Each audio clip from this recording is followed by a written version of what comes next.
y el título, Llamamiento a un discipulado eficaz. En esta lección vamos a hablar de quien podría ser el menos discípulo, el menos llamable, el menos, y ahorita vamos a ver por qué. En este caso, Mateo o Leví. Mateo era lo que se llamaba tradicionalmente un publicano. ¿Y quiénes eran los publicanos? Pues los publicanos eran los cobradores de impuestos. Ahí en el Imperio Romano, los publicanos cobraban los impuestos que cobraban los romanos. Amén, que estaban subyugando en ese tiempo a los judíos. Entonces se les llamaba publicanos porque ellos manejaban el dinero y los fondos públicos. Veremos también en nuestra lección de hoy el llamado y la respuesta de este publicano, así como la recepción que ofreció al maestro en su casa y que dio lugar a los incidentes que se presentan en las dos primeras partes de esta lección.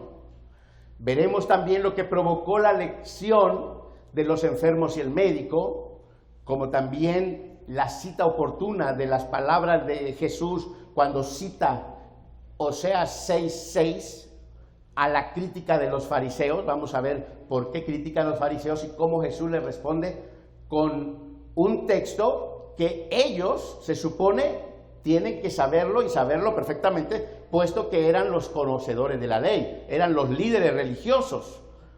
Amén. Entonces, vamos a ver que no les gustó a los líderes religiosos que Jesús estuviera comiendo en casa de Mateo el publicano, y además rodeado de muchos publicanos más y pecadores. El Señor aprovechó el momento para indicar una vez más que el Hijo del Hombre vino a buscar y a salvar lo que se había perdido. Lucas 19:10. Por último, estaremos estudiando que ahí mismo se realizó un debate sobre el ayuno. Vamos a ver por qué.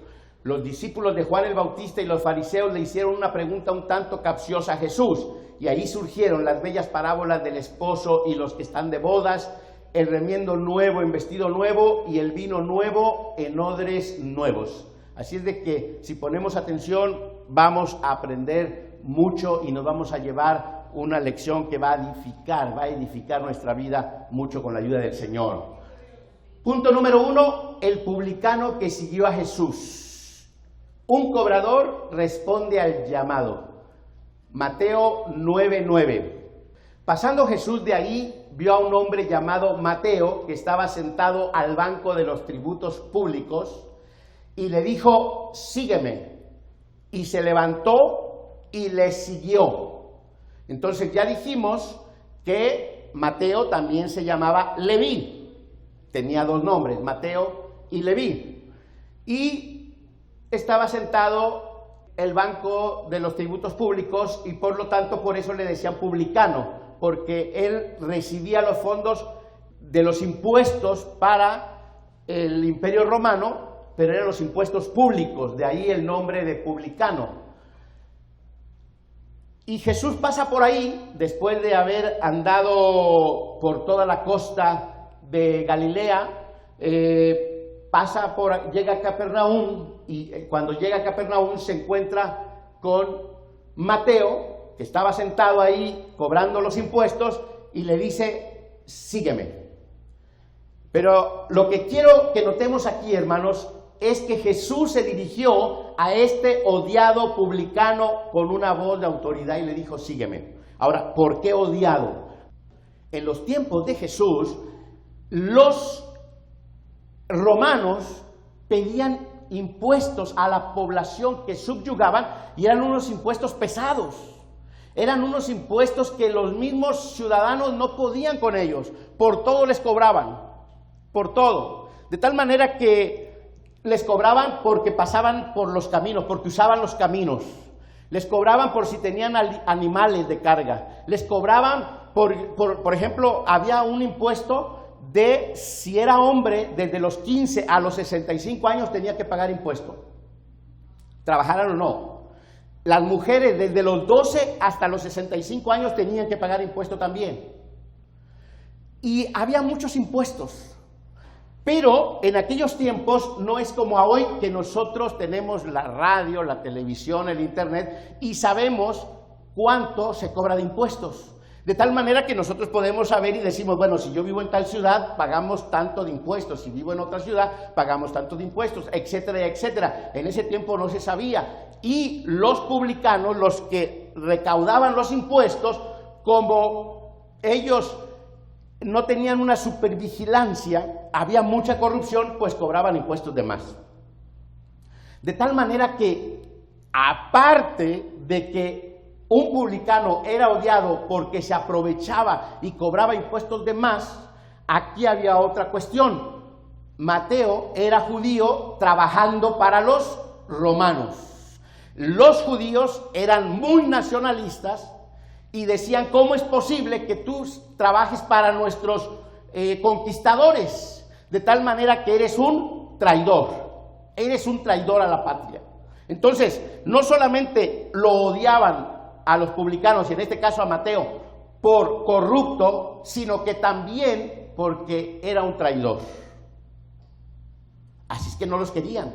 Por eso los fariseos y la gente decían, esos son pecadores, esos son publicanos, o sea, los veían con desprecio.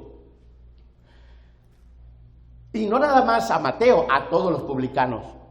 Pero Jesús ve el corazón del hombre. Jesús ve más allá de lo que vemos nosotros. A Mateo lo veían como eso, como un recaudador de impuestos del pueblo romano, de los conquistadores, de los que estaban subyugando a Israel, y entonces lo odiaban. Y además decían, nos está cobrando de más, está cobrando a nuestro propio pueblo, a nosotros mismos nos está dañando. Entonces había ese coraje, ese odio contra él, pero se piensa que no fue la primera vez que Mateo se encontraba con Jesús o Jesús con Mateo. Se piensa que Capernaum fue la sede de Jesús por mucho tiempo. Amén. Entonces Jesús mucho trabajó en Capernaum, de tal manera que si Mateo era recaudador de impuestos, era conocido, y Jesús pasaba por ahí continuamente. De tal manera que se piensa que se pudieron haber visto y Mateo conocía, sabía quién era Jesús, sabía qué era lo que estaba haciendo Jesús, además de que la fama de Jesús ya se había extendido la fama de Jesús. Ya muchos sabían que Jesús sanaba. Y entonces quizás Mateo ya lo había visto, quizás Mateo ya sabía quién era. Y lo veía de lejos. Tal vez lo veía y decía, ahí viene Jesús, porque veía toda la gente venía acompañando a Jesús. Jesús venía rodeado de gente y Mateo decía, oh, ahí viene Jesús. Y quizás se le quedaba mirando. Pero hermanos, Jesús cuando se enfrenta a la mirada de Mateo, le dice, sígueme, sígueme. Y algo tremendo, hermanos, que cuando Mateo escucha la voz de Jesús que le dice, sígueme, la pregunta es, ¿alguien se podría resistir a la voz de Jesús? ¿Alguien se podría resistir a la voz de Jesús cuando Jesús dice, sígueme? Nadie. ¿Por qué? Porque la voz de Jesús no solamente tiene autoridad, Él habla con autoridad, pero también habla con amor. Jesús nos habla con autoridad, pero nos habla con amor. Hermanos, Mateo no pudo resistirse. Mateo no puso resistencia, no preguntó, ni siquiera se demoró. La Biblia dice que él respondió con una obediencia radical. Mateo, aquí como estamos viendo que Mateo escribió el Evangelio de Mateo, Mateo no lo especifica, pero Lucas, en el Evangelio de Lucas, sí especifica y dice, él, refiriéndose a Mateo, dejándolo todo, se levantó y le siguió. Pero hermanos, Mateo no dice nada de esto, pero Lucas lo que dice es una frase que a simple vista se ve sencilla, a simple vista es algo, sin ninguna emoción. Pero la realidad es que cuando dice, él dejándolo todo se levantó y le siguió, debemos notar que Mateo era un hombre que tenía un trabajo, pero además un trabajo que le dejaba buenas ganancias. Amén, hermanos. O sea, no es que Jesús le dijo, mira, ven, sígueme, porque aquí conmigo vas a ganar mucho dinero. No, Mateo estaba ganando muy bien, le iba muy bien. Y cuando oyó la voz de Jesús, no le preguntó, oye, pero ¿y voy a ganar mejor que aquí? ¿Me va a ir mejor? ¿Qué voy a hacer allá? ¿Cuál es el título que me vas a dar? Él no le preguntó eso. Él lo dejó todo, se levantó y lo siguió. Mateo, hermanos, dejó su comodidad, dejó un buen salario, dejó una buena posición, hablándolo humanamente, pero decidió seguir a Jesús, dejando todo lo material, porque sabía con Jesús estaba todo lo mejor espiritualmente. Gloria sea el nombre del Señor. No le importó nada de lo material, porque sabía que con Jesús ganaba más. Amén, hermanos. Gloria sea el nombre del Señor. De tal manera que por eso muchos comentaristas piensan que ya Mateo había escuchado a Jesús. Piensan que ya Mateo había escuchado las enseñanzas, pero que era como muchas veces algunas personas estamos, como que queremos y no queremos, como que sí, como que no. Muchas veces el pastor, el predicador, el evangelista hace el llamamiento a aceptar a Jesucristo y decimos, no, hoy no, como que mañana, hoy no, la próxima vez, hoy no, tal vez más adelantito. Pero sí nos gusta, pero sí queremos estar aquí. Y nos gusta venir y nos gusta estar en los cantos y en las alabanzas. Pero cuando nos dicen, entrégate al Señor, no, todavía no es tiempo. Todavía, yo creo que más adelantito, pues yo creo que Mateo estaba en esa circunstancia. Veía al maestro, escuchaba del maestro. Pero cuando el maestro se dirigió a él y le dijo, Mateo, sígueme. Mateo simplemente lo siguió. Jesús ve las cualidades que hay en la persona, porque hermanos, para que Mateo sea un recaudador de impuestos, ¿qué quiere decir?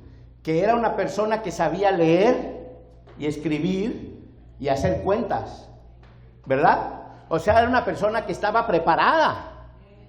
Por eso, si usted lee el libro de Mateo, a mí me gusta, todos los evangelios me encantan, el que me gusta leerlo seguido y seguido, Marcos me gusta mucho, Mateo me gusta, pero yo me inclino más por Marcos y Juan.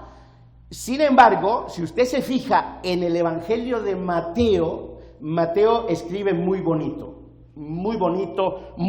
su Evangelio está muy tematizado, ¿sí? Está muy acomodado, de tal manera que eso da prueba de que Mateo era una persona preparada, y siendo un recaudador de impuestos, pues era una persona que sabía hacer cuentas. Entonces, ¿qué hizo el Señor? Dice, pues aquí tenemos a una persona que va a ser una buena ayuda, pero no solamente en ese momento en su ministerio, sino precisamente, gracias a Dios y a Mateo, tenemos el primer evangelio de nuestro Nuevo Testamento escrito. Amén, hermano. En ese momento Mateo dejó todo, dejó su dinero, dejó su banco, su posición, dejó su empleo, dejó todo por seguir a Cristo. Y miren, hoy seguimos hablando de Mateo.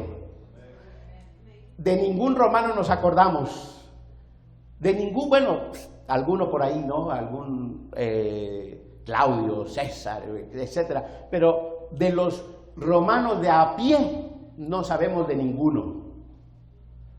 Sin embargo, Mateo era un hombre común y corriente, que cuando Cristo lo encontró y le dijo, Mateo, sígueme, él lo dejó todo y lo siguió. Gloria sea el nombre del Señor. Inciso B, Jesús recibe a todo pecador. Mateo 9:10. Y aconteció que estando él sentado a la mesa en la casa, he aquí que muchos publicanos y pecadores que habían venido se sentaron juntamente a la mesa con Jesús y sus discípulos. Notemos esto, hermanos. Cuando Mateo sigue al Señor, después hace un banquete, hace una fiesta. Hizo una gran fiesta en su casa, ¿para qué? Para presentar a Jesús a sus compañeros. Y pues, ¿quiénes iban a ser sus compañeros? Sus mismos colegas. Entonces, Mateo era un publicano, ¿y qué hizo? Dice, voy a hacer una fiesta a Jesús. Él le dio tanto gusto, tanta alegría, tanto gozo, de que Jesús se fijó en él, hermanos.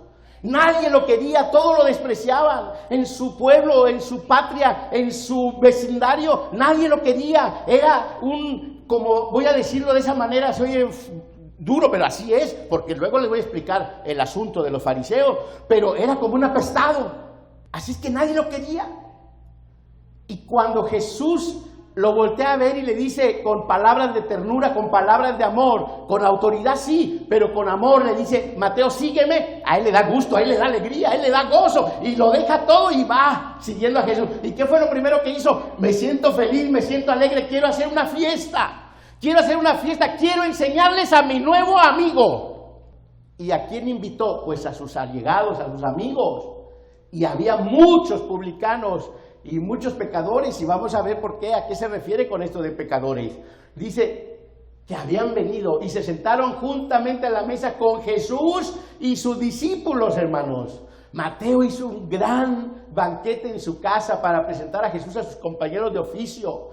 Y fíjese, vuelvo y repito, Mateo no lo especifica, ¿sí? Mateo no lo especifica, y podríamos intuir que es por humildad, porque no se quería llenar así de orgullo. Oh, yo hice, yo invité a Jesús. No comentó nada,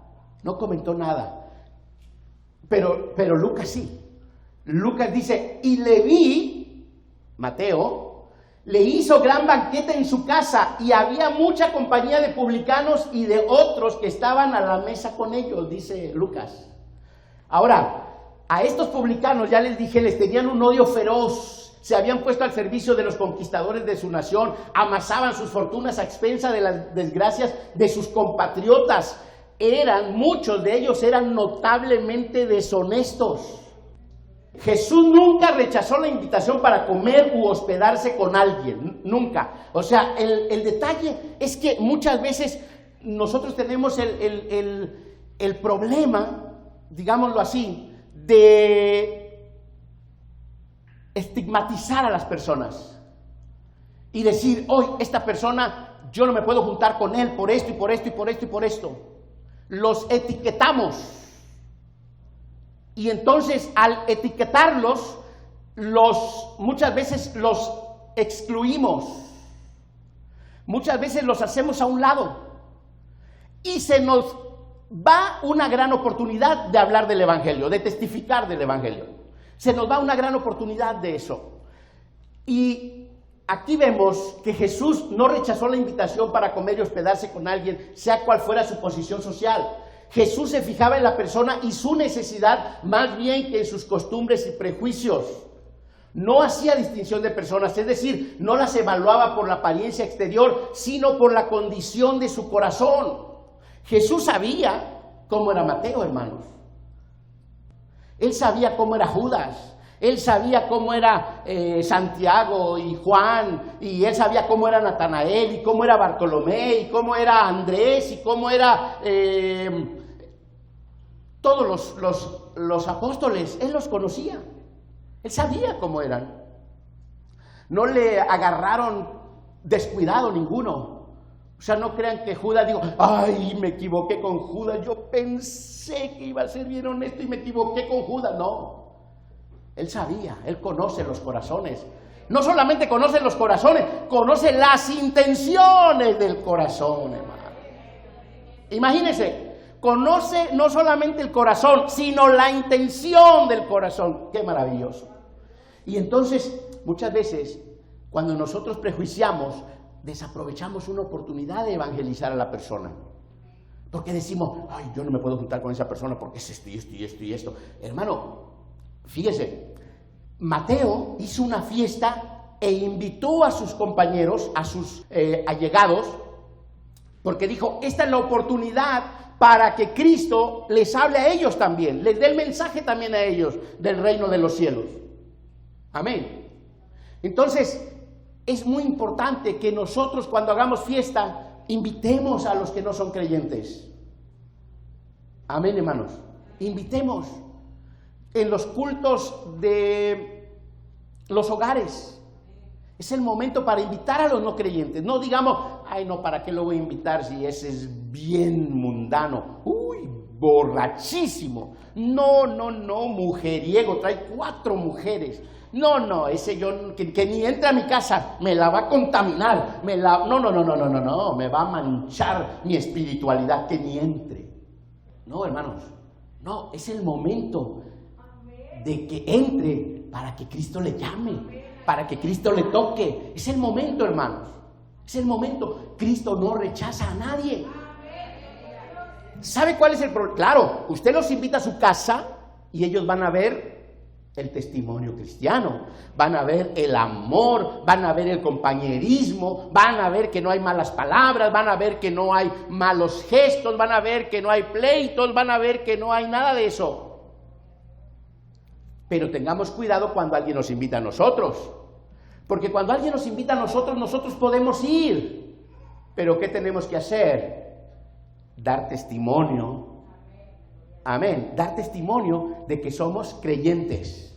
Y que ellos puedan ver y decir, oye, ¿te fijaste la pareja, si va el esposo y la esposa? ¿Te fijaste la pareja que estaba ya ahí a un lado de nosotros? Sí, no se tomaron un tequila. Y es más, yo hasta les invité el tequila y dijeron, no, gracias, no, una coquita o un agua.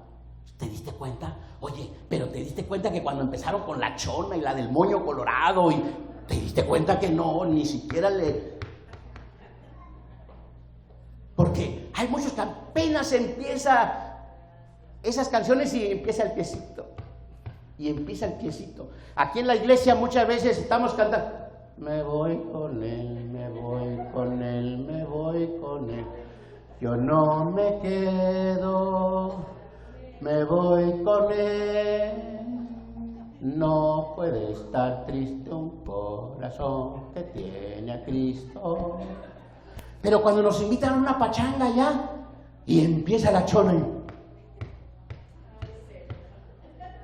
eso es lo que debemos de evitar, para que la gente diga, ¿te diste cuenta? Eso se me hace que esos no eran, han de ser aleluyas, esos han de ser de los chillones. Sí, porque viste que estaba el baile a todo lo que daba y no se meneaban para nada.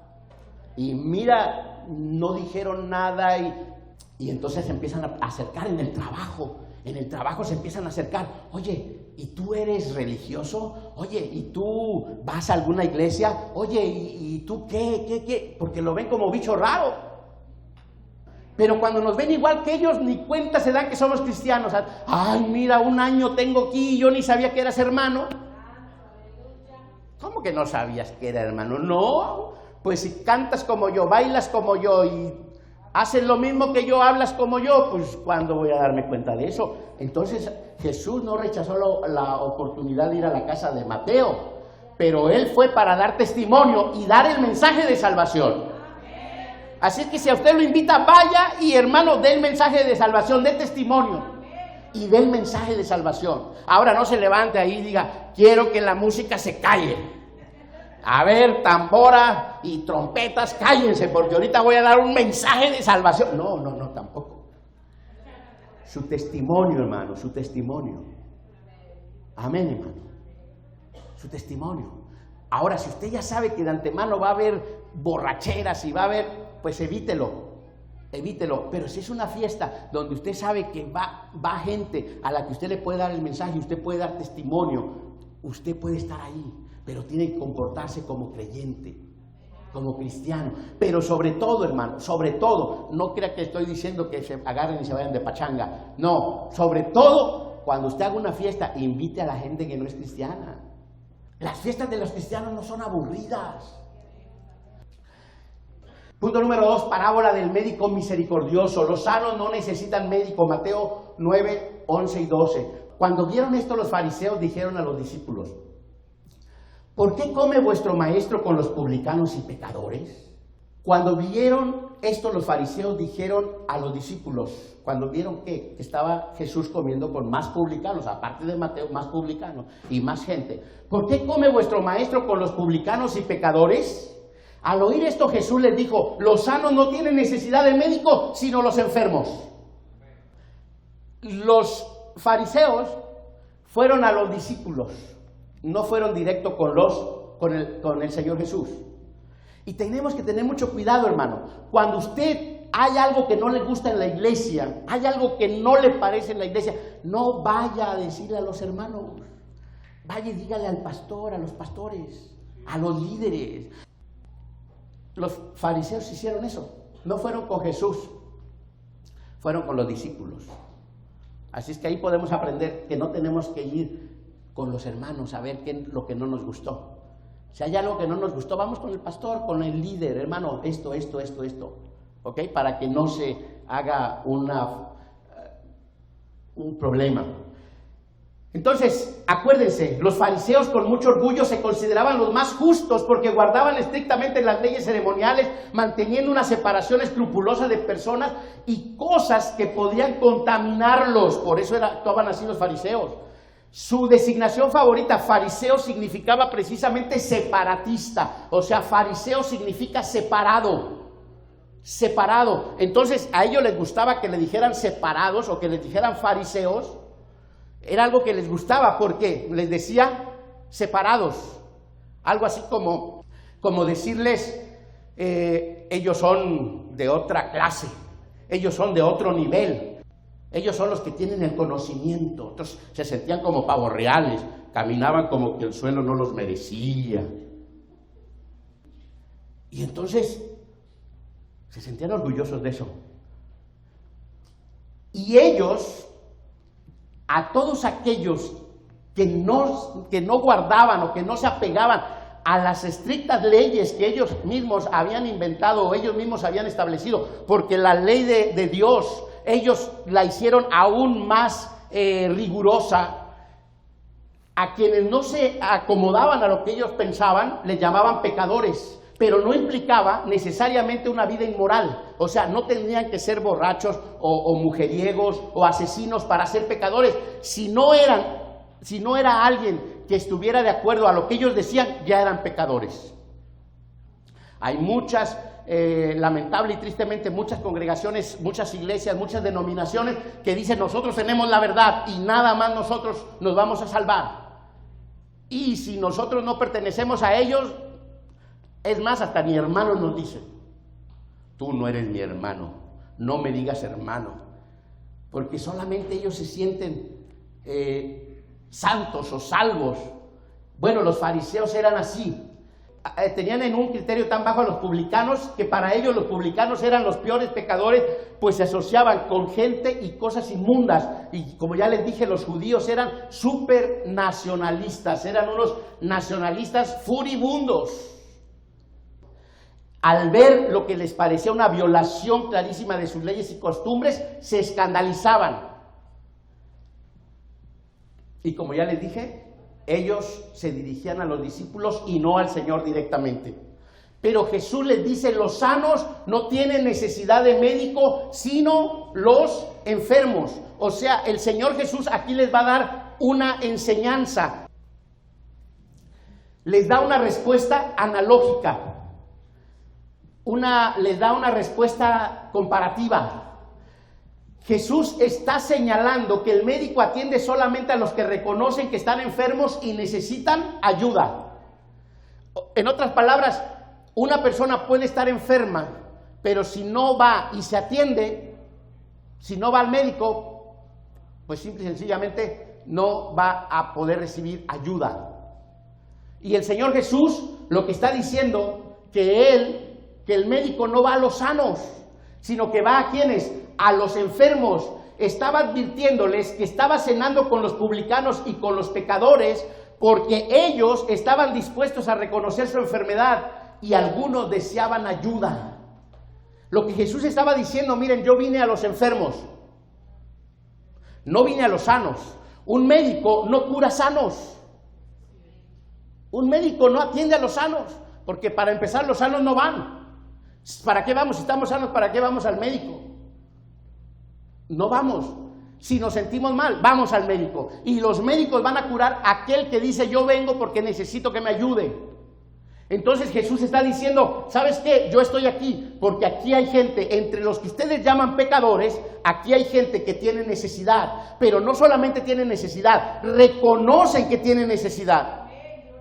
Porque lo más triste y lo más lamentable es que habemos personas que tenemos necesidad y no lo queremos reconocer.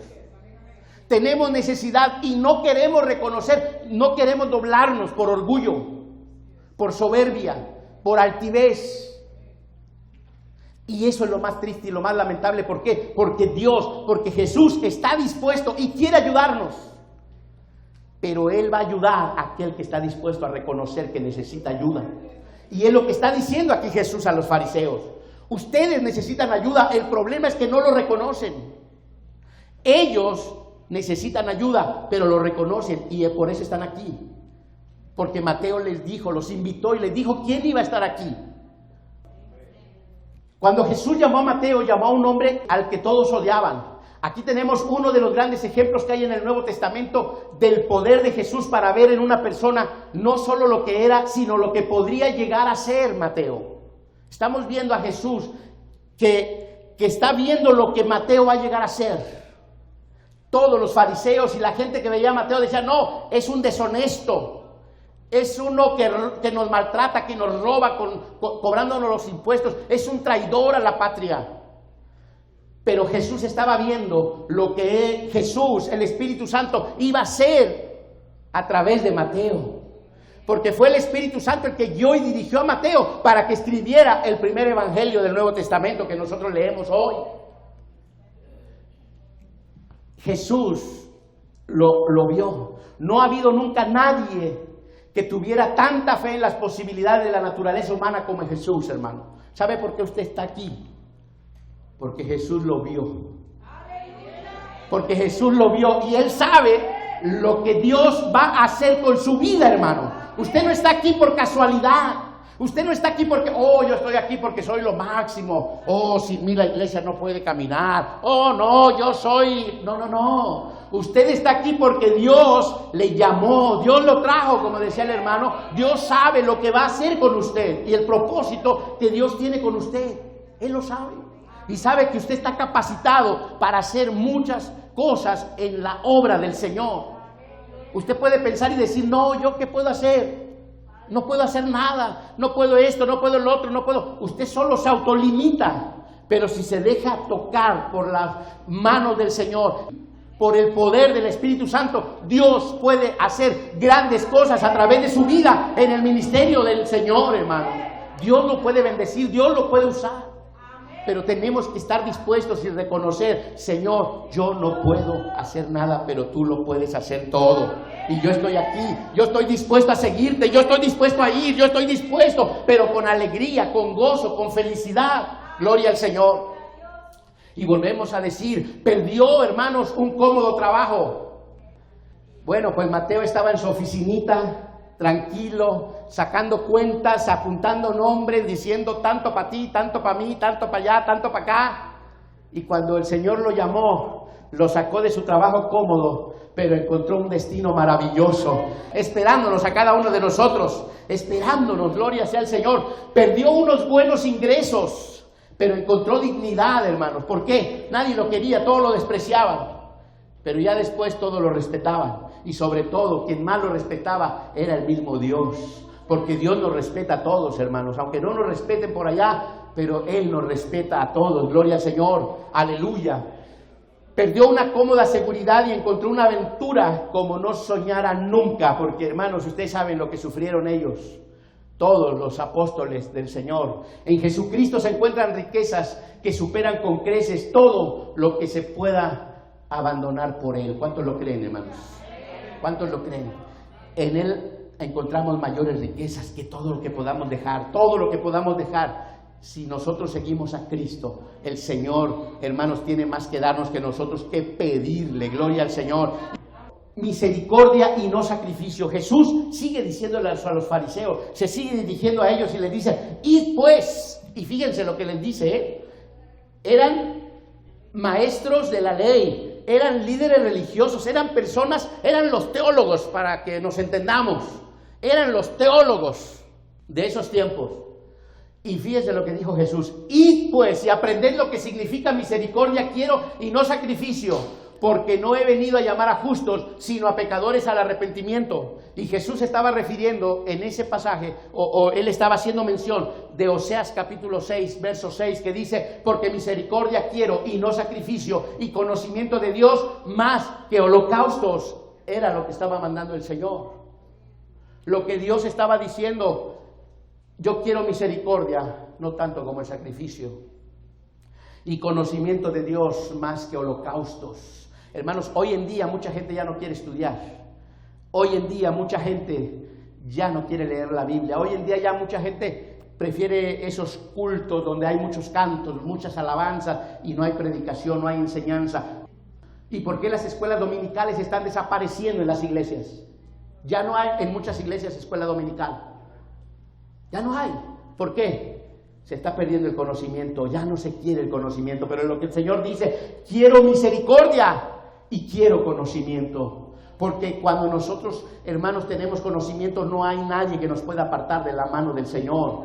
¿Por qué? Porque el Espíritu Santo nos recuerda la palabra de Dios en nuestra mente y es la que nos sostiene y nos mantiene firmes en su camino. Gloria al Señor.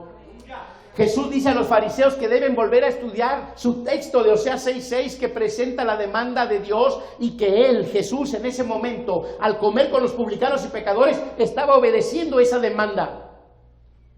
Misericordia es la disposición de favor, compasión, perdón y aceptación hacia los necesitados. Eso es misericordia, hermanos. Misericordia, está pidiendo el Señor: quiero misericordia. ¿Qué quiere el Señor de nosotros? Que tengamos disposición de hacer un favor al que lo necesita, que tengamos compasión de aquella persona que lo necesita, no de aquel que nos puede pagar el favor.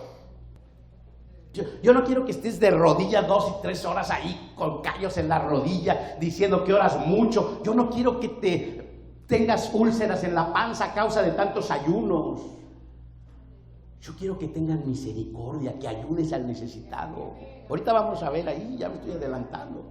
Entonces, fíjese, el término sacrificio comprende todo lo exterior de la religión, todo lo exterior, los sacrificios, los holocaustos, el sistema de sacrificios y leyes ceremoniales. Oseas enseñaba que Dios quería primeramente misericordia y luego también los sacrificios. No es que estuviera mal los sacrificios, pero primero la misericordia, luego los sacrificios y las ceremonias, pero primero lo interior y luego lo exterior. Pero ¿qué habían hecho los fariseos? Lo habían hecho al revés, lo habían invertido. Los fariseos habían invertido el orden de prioridades. ¿Y qué estaban haciendo? Primero quiero sacrificios, y se olvidaban de la misericordia. Jesús explica lo que era la esencia de su misión. Jesús les está diciendo: miren, yo les voy a explicar por qué estoy comiendo con los publicanos y con los pecadores. Porque la esencia de mi misión, fíjese cuál es: no había venido para llamar a los justos.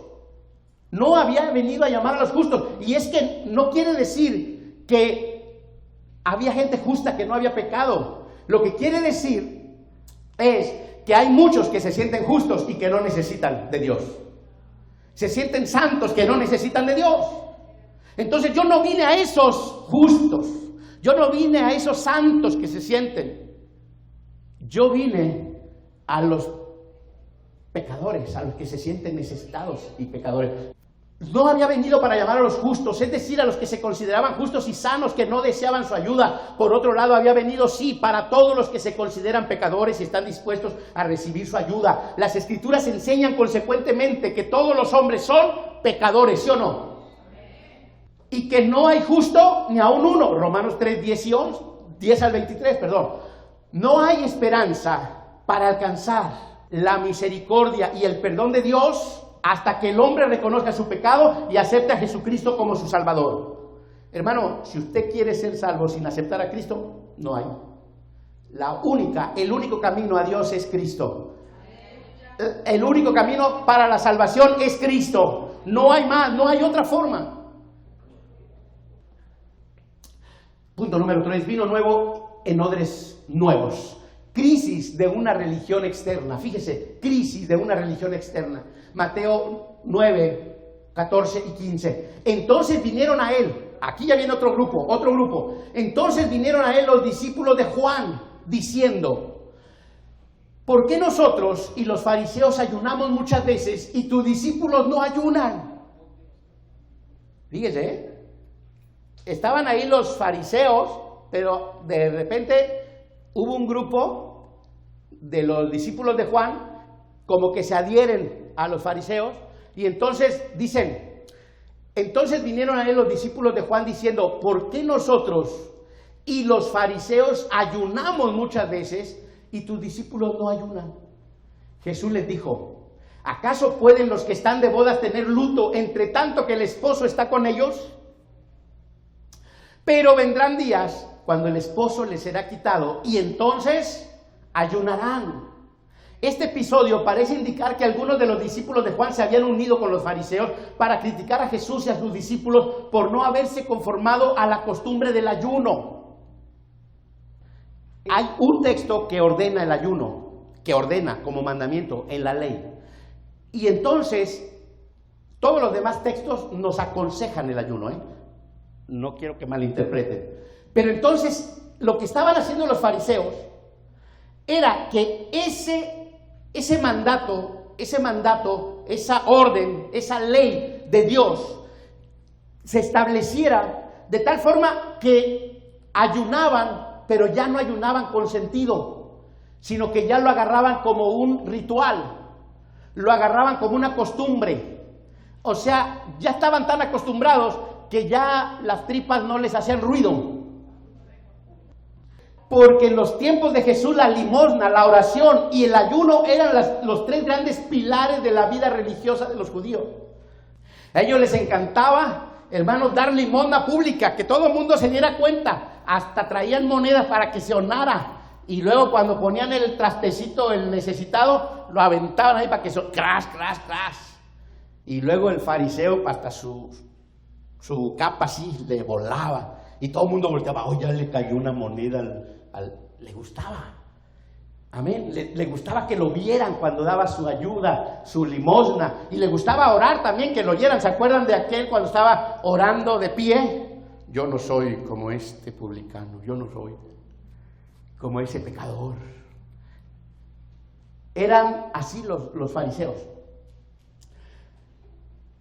Ahora, el problema, hermanos, no es que esté mal dar limosna, ni esté mal dar la oración, ni el que esté mal ayunar. El problema es cuando se pierde la esencia, el propósito, el fin, el significado de estas cuestiones.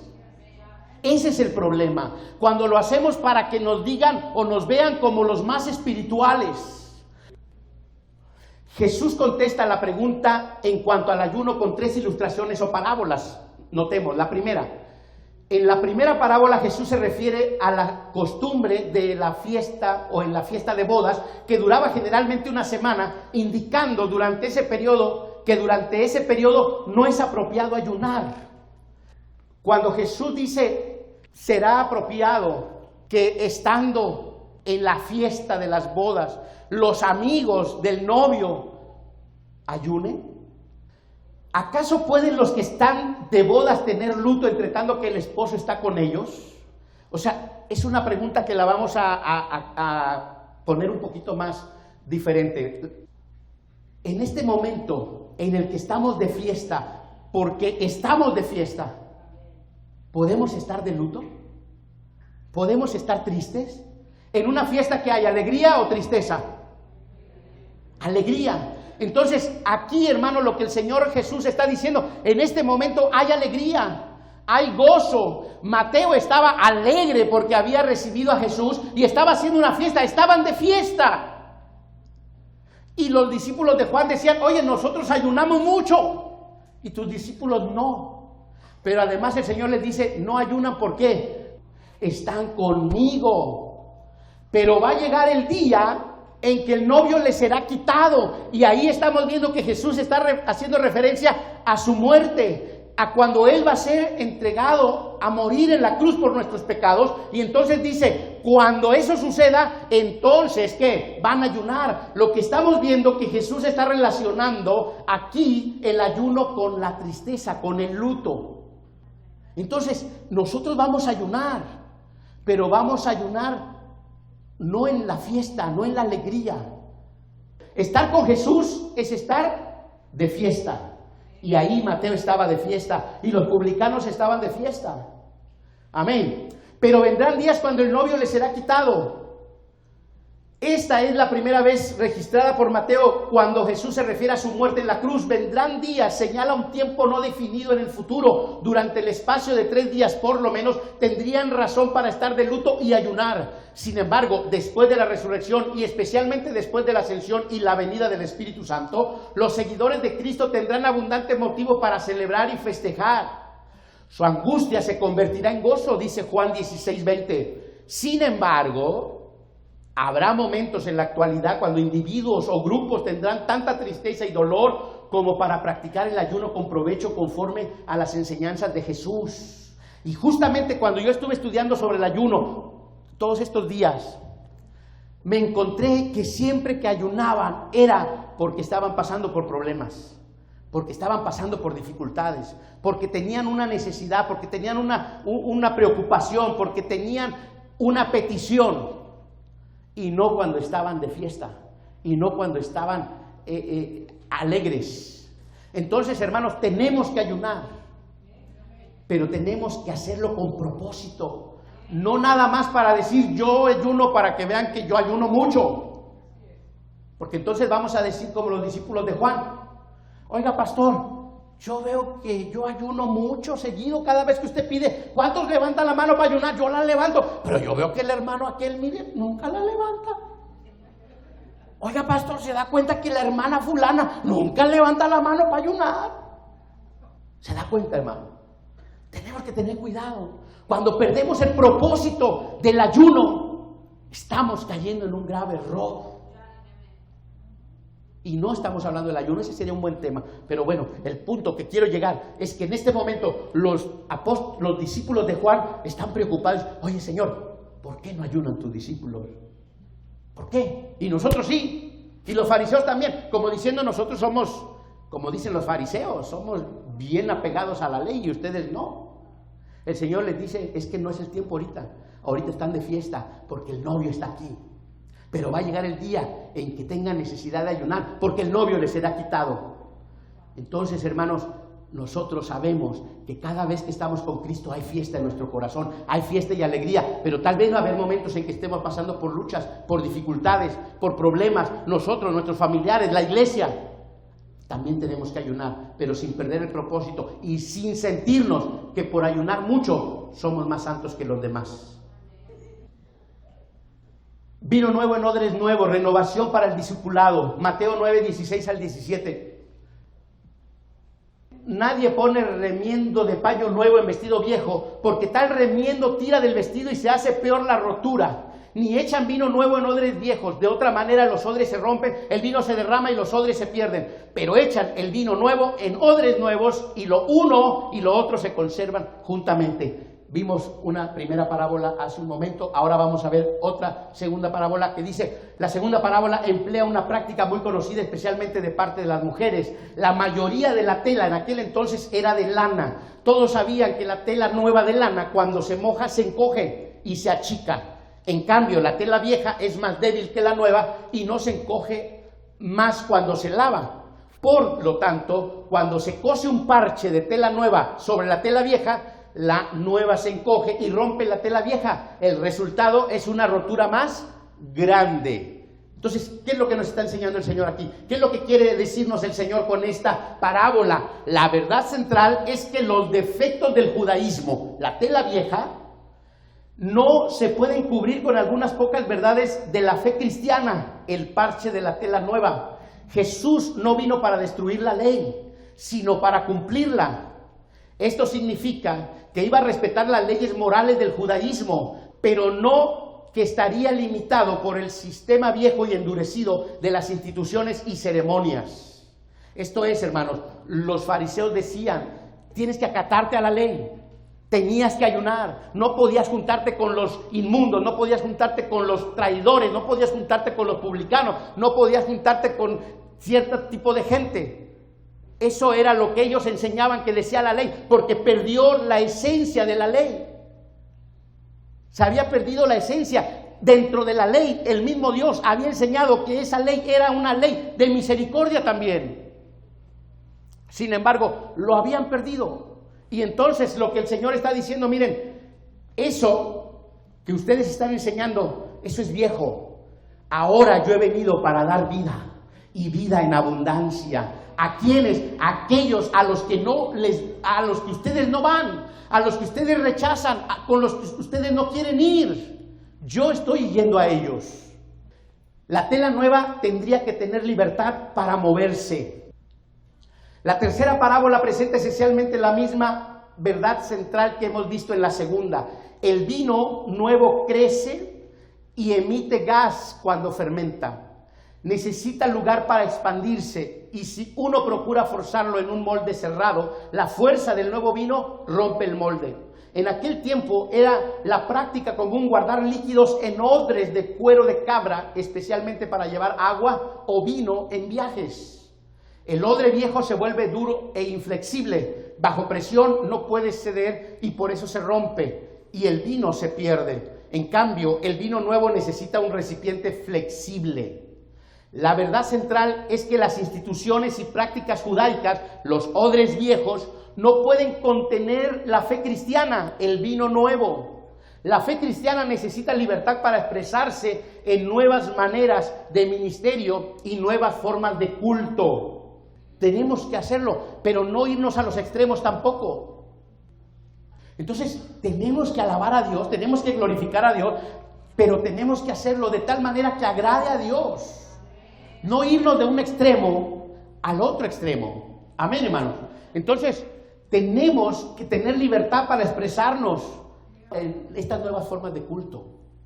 Entonces tenemos que tener mucho cuidado con eso. El vino nuevo del rescate y de las riquezas para todos los que quieran aceptar estas bendiciones, aún para publicanos y pecadores, debe ser puesto en los odres nuevos de la gratitud, la libertad y el servicio espontáneo a la gloria de Dios. En la segunda y tercera parábola notamos dos características de la fe cristiana. ¿Cuáles son? Se encoge y se expande.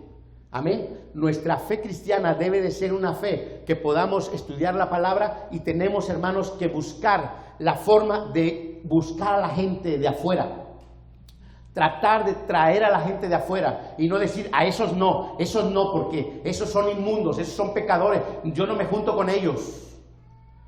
Ir a buscar a la gente que más necesidad tiene, hermanos. Gloria sea al Señor, aleluya. Y luego también necesitamos cada uno de nosotros estudiar la palabra del Señor de tal manera que no vayamos de un extremo al otro, sino que estudiemos la palabra del Señor para saber lo que Dios quiere en nuestro ministerio. Como resumen diremos, en esta lección aprendimos que Jesús llama a sus discípulos sin ningún prejuicio racial, social ni religioso. Lo que se requiere es oír con atención, reconocer su condición pecaminosa, levantarse y seguir al Maestro.